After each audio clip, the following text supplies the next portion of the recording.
L'Europe vacille. Non seulement l'unité semble se fissurer, mais sa propre sécurité paraît en danger. En quelques jours à peine, la solidarité européenne a volé en éclats. L'Italie et la Tchéquie se détachent du consensus sur le soutien militaire à l'Ukraine. Pour la première fois, des piliers de l'Union font passer leurs intérêts nationaux avant la façade collective, fracturant un front jusqu'ici présenté comme uni. Pendant que l'Europe hésite, l'Ukraine subit une attaque d'une violence inouïe. Selon des témoins à Kiev, la nuit dernière a été déchirée par des explosions assimilées à une détonation nucléaire, des flashs, des ondes de choc, la peur que l'escalade atteigne un point de rupture.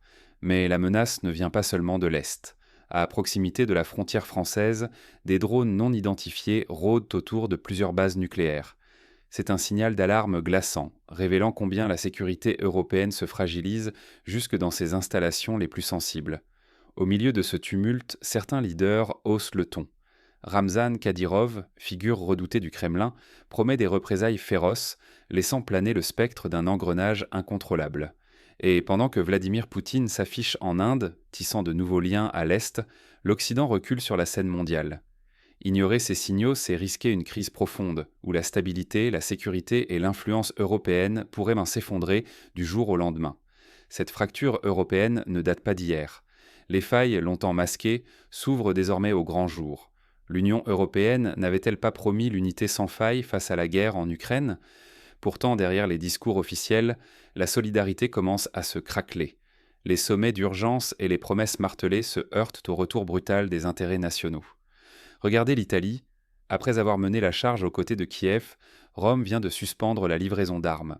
Désormais, elle plaide pour des garanties de sécurité, invoquant la nécessité de protéger son économie et ses industries. Ce changement de cap envoie un message glaçant. La solidarité européenne n'est plus une certitude. En République tchèque, le refus de fournir des chars ne se limite pas à des obstacles logistiques. Prague évoque des problèmes techniques, mais c'est la politique intérieure qui pèse. Alliance fragile, élections imminentes, gouvernement sur la corde raide. Chaque décision semble guidée par la crainte de heurter l'opinion publique. La Finlande, tout juste entrée dans l'organisation du traité de l'Atlantique Nord, ne s'aligne pas totalement sur la ligne dure. Helsinki garde ses distances, cherchant à préserver ses marges face aux grandes puissances, États-Unis et Russie en tête. Même la Belgique doute. Son Premier ministre s'interroge à voix haute. L'Ukraine peut-elle réellement l'emporter sur le champ de bataille ? Il redoute que des sanctions économiques, comme la saisie des avoirs russes, ne se retournent contre l'Europe elle-même. L'enthousiasme initial s'émousse, la confiance vacille. Ce ne sont pas des cas isolés. Partout, chaque État membre pèse ses propres intérêts, quitte à fissurer la ligne commune. L'unanimité rêvée cède le pas au réflexe national, alors que la guerre s'invite aux portes du continent. Le péril est immense. À force de division, les Européens risquent de perdre toute capacité d'action unie, d'alimenter les populismes, d'ouvrir la voie à des désengagements en cascade. La crédibilité et la sécurité du continent sont suspendues à ce fil fragile. Et cette fracture ne se limite plus aux paroles. Elle se propage déjà sur le terrain, là où chaque hésitation peut coûter cher. Dans ce contexte tendu, chaque prise de distance résonne comme un avertissement. Les fissures européennes deviennent visibles jusque sur les lignes de front. Quand les fractures politiques se transforment en brèches réelles dans la sécurité du continent, sur Kiev, une nuit étouffante est déchirée par un grondement sinistre. Des drones surgissent, escortés de missiles hypersoniques, fendant le ciel endormi. Les sirènes hurlent, la panique s'empare des habitants.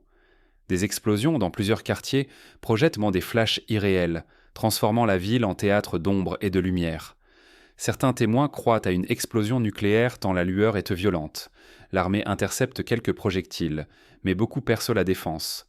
L'angoisse s'étire, rappelant que la protection reste incomplète face à ces armes modernes.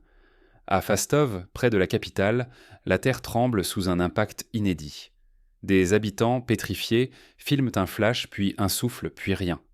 Ces images virales alimentent l'effroi et soulignent l'impuissance collective devant la guerre technologique. La vulnérabilité ne s'arrête pas là. En France, 5 drones non identifiés franchissent l'espace d'une base nucléaire stratégique. L'armée déclenche l'alerte maximale, enquête en cours. Le message est brutal. Même les puissances les mieux équipées ne sont pas à l'abri. De Kiev à Fastov, de la France aux confins de l'Europe, ces attaques exposent la fragilité inattendue des systèmes de défense. Face à des menaces hybrides et imprévisibles, La population européenne, jadis spectatrice, devient cible. L'incertitude se répand, les institutions chancellent, et la propagation des crises n'a jamais semblé aussi probable. Désormais, chacun ressent les conséquences. Sentiment d'insécurité, défiance envers les gouvernements, doute sur la force collective de l'Europe. Ce climat d'instabilité nourrit la montée de discours radicaux, de stratégies alternatives et d'alliances inédites, bouleversant encore plus l'équilibre continental. Mais derrière ces attaques, c'est l'unité politique européenne elle-même qui se fissure. Les rivalités nationales s'intensifient, remettant en question la solidarité face à la crise ukrainienne. L'éclatement de l'Europe est-il une aubaine pour les puissances extérieures? La question n'a jamais semblé aussi pressante. En Tchétchénie, Ramzan Kadyrov, après une attaque de drone, brandit la menace de représailles d'une brutalité inédite. Son avertissement résonne. Toute provocation sera payée au centuple. L'imprévisibilité gagne du terrain sur le front oriental. Dans ce climat, la peur et la méfiance s'installent, poussant chaque acteur à se radicaliser. Les discours belliqueux et les envies de vengeance deviennent la norme, reléguant la négociation au second plan. L'Europe, déjà fragilisée par ses propres divisions, assiste impuissante à l'accélération de la spirale de l'escalade.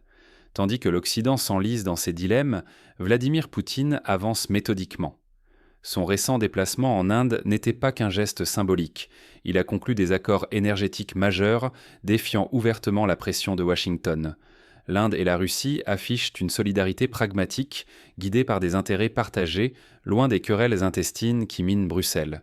Ce rapprochement russo-indien révèle une réalité troublante. Alors que l'Europe se fissure, Moscou multiplie les alliances.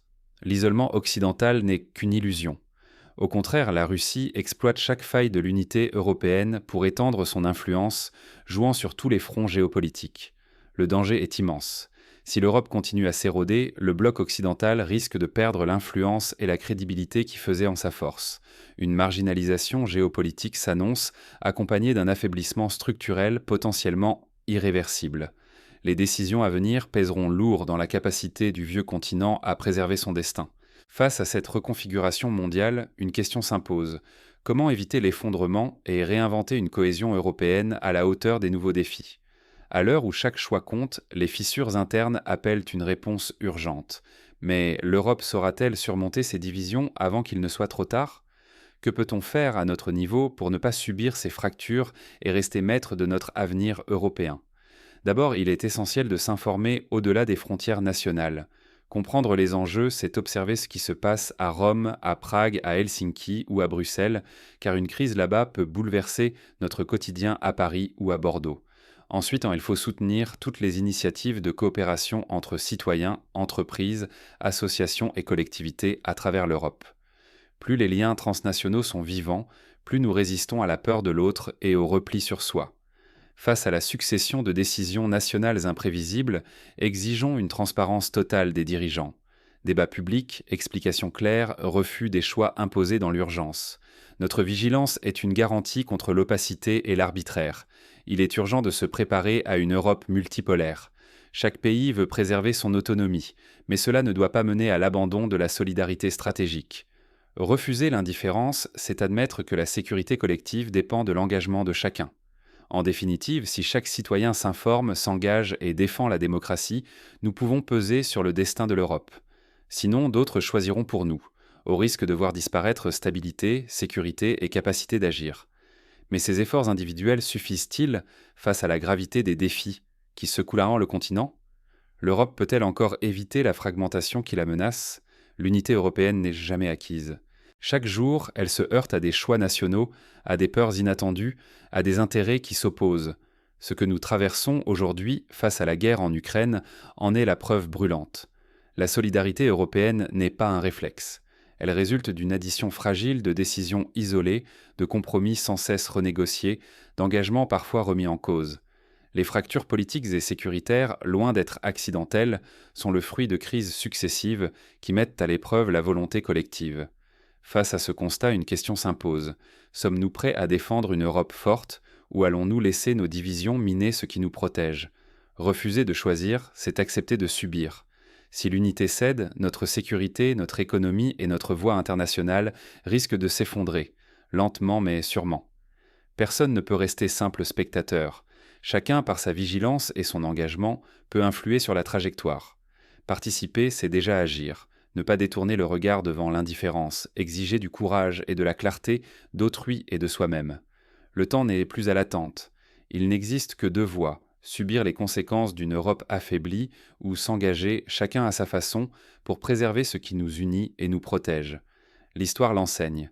La force d'un continent dépend de ses choix communs, pas de ses peurs.